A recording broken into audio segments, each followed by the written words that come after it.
शोर मचाया। एक बात सोच के देखना, सारे IITians तुम निकालते हो, इतने IAS तुम पैदा करते हो, और तुम्हारे यहाँ जीतन राम मांझी चलते हैं, बताओ तो क्या सोचते हो? बदलने पड़ेंगे ये घर की, सारे घर के फ्यूज बल्ब बदलने पड़ेंगे कि नहीं बदलने पड़ेंगे? बदलने पड़ेंगे। कि बस ये एक सदा ही सुने सदा। आप सब हनुमान हो, मैं तो जामवंत हूं।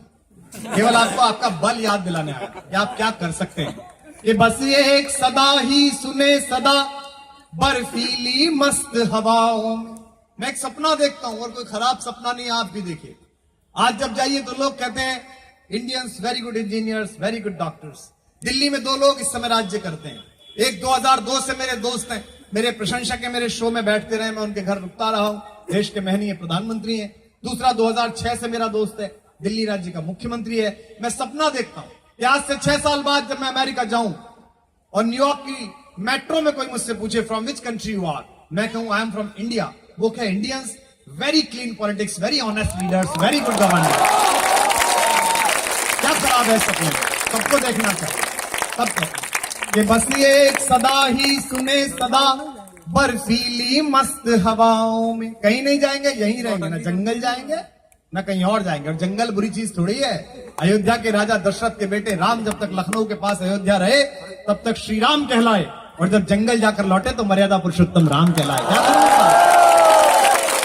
जंगल भी हमारे, वहां मां शबरी मिलेगी, वहां केवट मिलेगा, निषाद मिलेगा, क्या दिक्कत है, जंगल भी रहेंगे। एक बहुत बड़े हीरो हैं दक्षिण के, उनकी फिल्म रिलीज नहीं हुई तो उन्होंने धमकी दे दी मैं भारत की नागरिकता छोड़ दूं। अच्छा, ये देश है, होटल थोड़ी है कि सर्विस अच्छी नहीं की सामने चेक इन कर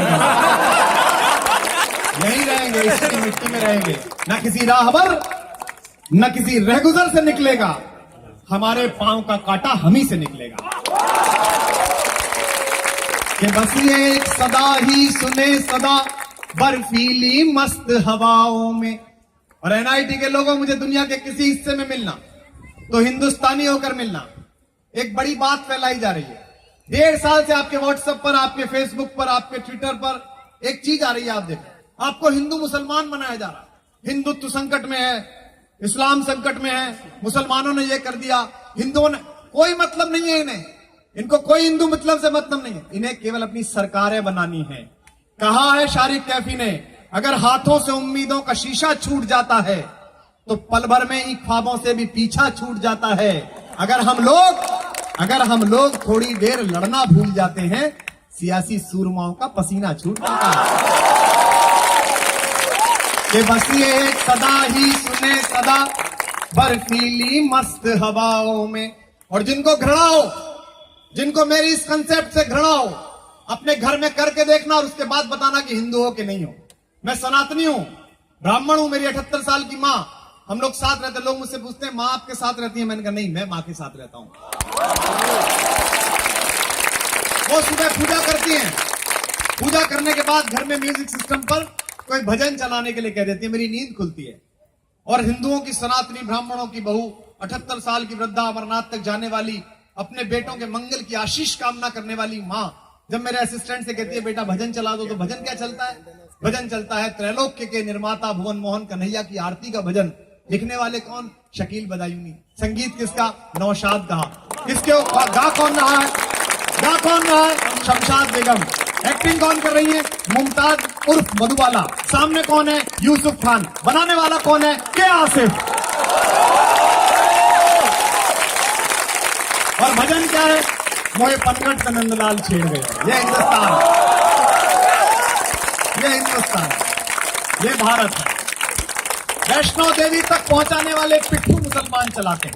मुझे पता नहीं कि कौन आतंकवादी है कौन नहीं है। मैं मुसलमानों के नाम पर केवल एक आदमी का खानदान जानता हूं, रामेश्वरम के उस मल्लाह के बेटे का खानदान, जिसने जब तक तीर्थ यात्रियों को परिक्रमा कराई, इतनी देर में नाव में बैठकर फिर इसकी किताब पढ़ी। मैं बिखरी जुल्फों वाले उस अब्दुल कलाम को दोनों हाथों सलाम करता हूं।